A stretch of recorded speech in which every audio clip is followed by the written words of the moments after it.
There are three things you need to know about Metal Gear Solid 4. It's a technological tour de force. This is easily the best looking game on the PlayStation 3 now. It features some of the most explosive action sequences that you have ever seen in a video game. Second, it's really been improved over the previous Metal Gear games, which have had really interesting storylines, they've had great production values, but they haven't always played as well as some of their peers at the time. This game, Guns of the Patriots, has been improved drastically on the gameplay side, so it's just a lot more fun to play. And lastly, perhaps most importantly, if you've been following the Metal Gear series for the last 20 years, this is the last game that will feature Solid Snake that we know of. So if you want to get the full wrap-up of the storyline, find out what happens to all the characters, figure out where all those crazy plot threads are going, you need to play this game.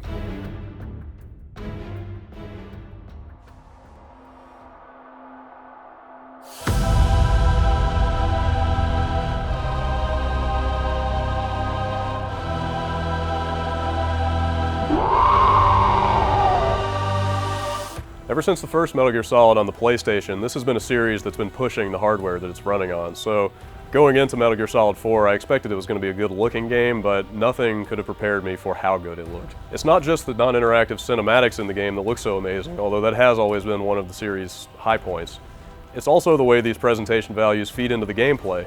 You know, there are a lot of exciting, action-packed cinematics in the game, but unlike in the last games, they actually feed directly into the gameplay. There's no cuts, there's no loading time, it just seamlessly swings the camera around behind Solid Snake, pops up a few heads-up display elements, and you're in the action.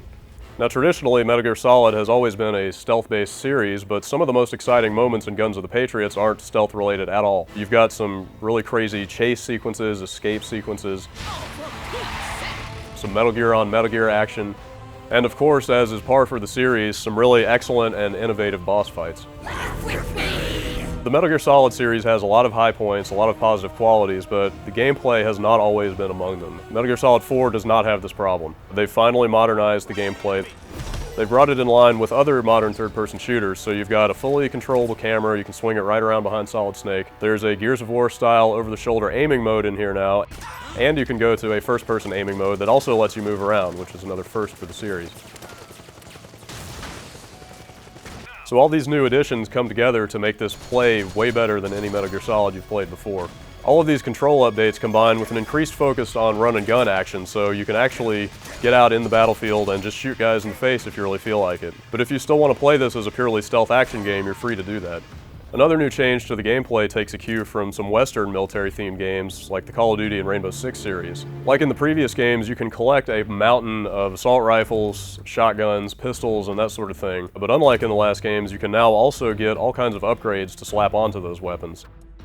There's a new character, it's a real smooth-talking kind of weapons salesman guy named Drebin, who shows up and lets you buy stuff from him, such as flashlights, laser sights, scopes. There's all kinds of stuff you can add to your weapons to tailor them to the way that you want to play the game.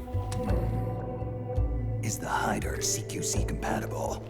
The beauty of this sucker is that it's got a lot of customizable parts. So the storyline here starts off in the Middle East. A very aged Solid Snake has been called once again out of retirement and sent over because Liquid Ocelot has been spotted in the area. Snake's basically on a wet work assignment here. He's just out there to kill Liquid, that's all this is about.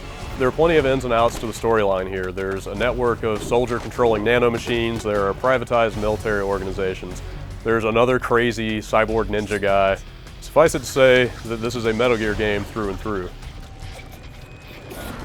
Now the most important thing about this game as the last game in the Metal Gear Solid series is, does it bring closure to the storyline? The answer to that question is a resounding yes. Every character that you can think of who's still alive in the series is going to make an appearance at some point or other. All the crazy hanging plot threads, loose ends that you remember from the last games are going to be addressed and answered here. Some of the answers might satisfy you a little more than others. Wait, I got it.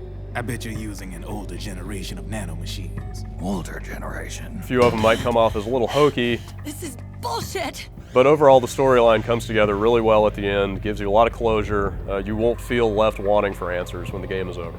There's also an online mode in here. It's called, appropriately enough, Metal Gear Online. It uses the same stealth and control mechanics as the single-player game. Unfortunately, those don't work out so well when you're using them against thinking human opponents. There's a decent selection of modes in here. There's a handful of maps. You can customize your character. It's not aggressively horrible, but again, the gameplay just does not work as well in an online setting as it does in the single-player game. And there are much better multiplayer shooters like Call of Duty 4 already out on the PS3.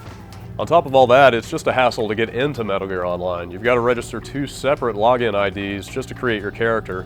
Once you've done that, you can only make one character unless you pay more money to make more character slots. And Konami's already selling some other little trinkets for the online experience too, so it seems like this is going to be kind of an ongoing profit vehicle for them in the future. This is bullshit!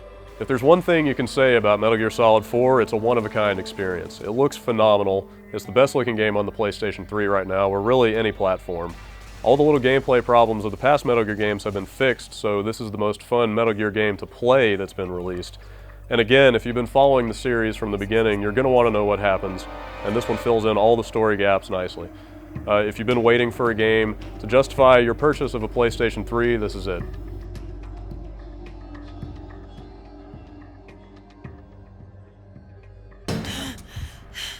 This is bullshit!